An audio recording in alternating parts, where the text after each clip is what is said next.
தமிழ்நாட்டில் முதலமைச்சர் கையில் உள்ள காவல்துறை அவுட் ஆஃப் கண்ட்ரோலாக உள்ளது என்று பாஜக மாநில தலைவர் நைனா நாகேந்திரன் விமர்சித்துள்ளார்.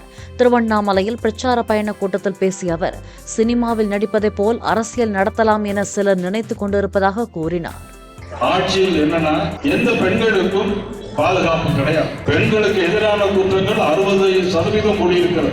2025ஆம் ஆண்டு இதே ஊருக்கு தியானம் செய்ய வந்த ஒரு வெளிநாட்டு பெண்ணை பாலியல் பலாத்காரம் பண்ணதும் இதே ஊரில் என்று சொன்னால் போலீஸ்காரர்கள் என்ன செய்து கொண்டிருக்கிறார்கள் நாம் கேட்கலாம்.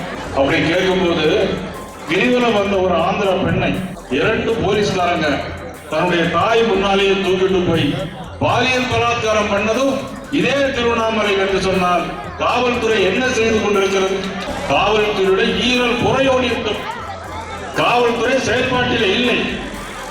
காவல்துறை முதலமைச்சருடைய அவுட் ஆஃப் கண்ட்ரோல் போயிருக்கிறது. புதிய கட்சிகள் ஆரம்பித்து சினிமாவில் நடிப்பது போல இன்னைக்கு கட்சியை நடத்தலாம் என்று நினைத்துக் கொண்டிருக்கிறார்கள்.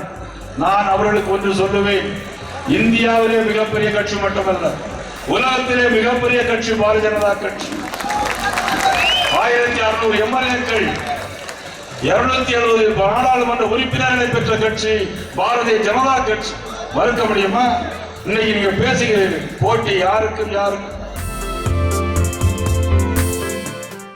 பிளே ஸ்டோர் மற்றும் ஆப் ஸ்டோரில் இருந்து பாலிமர் செயலியை QR கோடு மூலம் பதிவிறக்கம் செய்யுங்கள். செய்திகளை உடனுக்குடன் பெறுங்கள்.